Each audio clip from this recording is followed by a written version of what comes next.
आप सभी को मेरा सादर प्रणाम। आज मैं आप सभी के सामने मुंशी प्रेमचंद की द्वारा लिखी हुई कहानी ठाकुर का कुआं प्रस्तुत करने जा रही हूँ।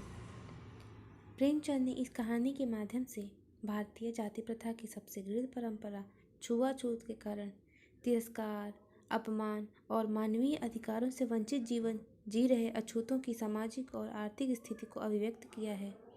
पानी के लिए तरसते अछूत जीवन की वास्तविकता की यह कहानी है।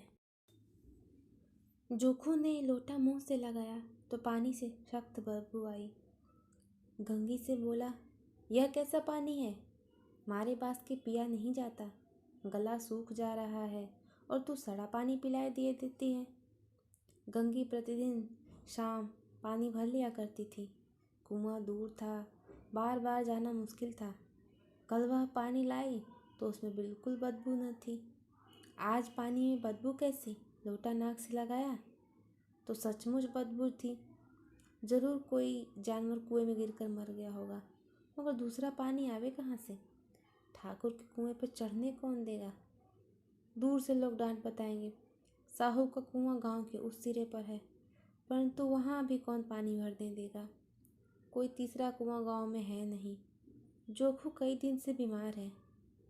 कुछ देर तक तो प्यास रोके चुप पड़ा रहा, फिर बोला, अब तो मारे प्यास के रहा नहीं जाता।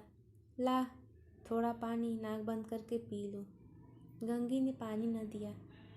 खराब पानी से बीमारी बढ़ जाएगी, इतना जानती थी, परंतु यह न जानती थी कि पानी को उबाल देने से उसकी खराबी जाती रहती है।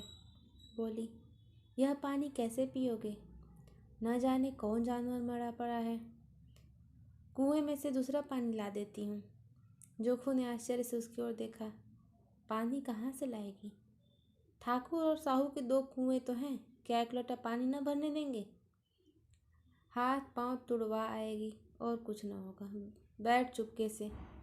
ब्रह्म देवता आशीर्वाद देंगे, ठाकुर लाठी मारेंगे, साहू जी 1 के 5 लेंगे। गरीब का दर्द कौन समझता है? हम तो मर भी जाते हैं तो कोई दुआर झांकने नहीं आता, कंधा देना तो बड़ी बात है। ऐसे लोग कुएं से पानी भरने देंगे? इन शब्दों में कड़वा सत्य था। गंगी क्या जवाब देती, किंतु उसने वह बदबूदार पानी पीने को न दिया। रात के 9 बजे थे। थके मांदे मजदूर सो चुके थे। ठाकुर के दरवाजे पर 10-5 बेफिक्रे जमा थे। मैदानी बहादुरी का तो अब जमाना न रहा, न मौका। कानूनी बहादुरी की बातें हो रही थी। कितनी होशियारी से ठाकुर ने थानेदार को एक खास मुकदमे में रिश्वत दी और साफ निकल गए। कितनी अक्लमंदी से एक मार्के के मुकदमे की नकल ले आए। नाजिर और मुहतमिम सभी कहते थे, नकल नहीं मिल सकती। कोई 50 मांगता, कोई 100। यहाँ बेपैसे कौड़ी नकल उड़ा दी। काम करने का ढंग चाहिए। इसी समय गंगी कुएं से पानी लेने पहुंची। कुप्पी की धुंधली रोशनी कुएं पर आ रही थी। गंगी जगत के आड़ में बैठी मौके का इंतजार करने लगी। इस कुएं का पानी सारा गांव पीता है, किसी के लिए रोका नहीं। सिर्फ ये बदनसीब नहीं भर सकते। गंगी का विद्रोह दिल रिवाजी पाबंदियों और मजबूरियों पर चोटें करने लगा। हम क्यों नीच हैं और ये लोग क्यों ऊंच हैं? इसलिए कि ये लोग गले में तागा डाल देते हैं। यहाँ तो जितने हैं एक से एक छंटे हैं। चोरी ये करें, जाल फरेब ये करें, झूठे मुकदमे ये करें। अभी ठाकुर ने तो उस बेचारे गरेड़िए की भेड़ चुरा ली थी और बाद में मारकर खा गया। इन्हीं पंडित के घर में तो 12 मांस जुआ होता है। यही साहू जी तो घी में तेल मिलाकर बेचते हैं। काम करा लेते हैं, मजूरी देते नानी मरती है। किस किस बात में हमसे ऊंचे हैं? हम गली गली चिल्लाते नहीं कि हम ऊंचे हैं, हम ऊंचे हैं।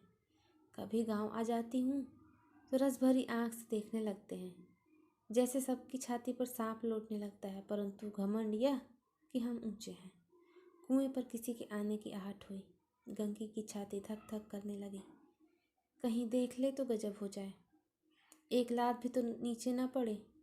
उसने घड़ा और रस्सी उठा ली और झुककर चलती हुई एक वृक्ष के अंधेरे साए में जा खड़ी हुई। कब इन लोगों को दया आती है किसी पर? बेचारे महंगू को इतना मारा कि महीनों लहू थूकता रहा। इसलिए तो उसने बेकार ना दी थी। इस पर ये लोग ऊंचे बनते हैं। कुएं पे स्त्रियाँ पानी भरने आई थी। इनमें बात हो रही थी। खाना खाने चले और हुक्म हुआ कि ताज़ा पानी भर लाओ। घड़े के लिए पैसे नहीं हैं। हम लोगों को आराम से बैठे देखकर जैसे मर्दों को जलन होती है। हाँ, यह तो न हुआ कि कलसिया उठाकर भर कर ला आते, बस हुक्म चला दिया कि ताज़ा पानी लाओ, जैसे हम लौंडियाँ ही तो हैं। लौंडियाँ नहीं तो और क्या हो तुम? रोटी कपड़ा नहीं पाती, 10-5 रुपए भी छीन झपट कर ले ही लेती हो, और लौंडियाँ कैसी होती हैं?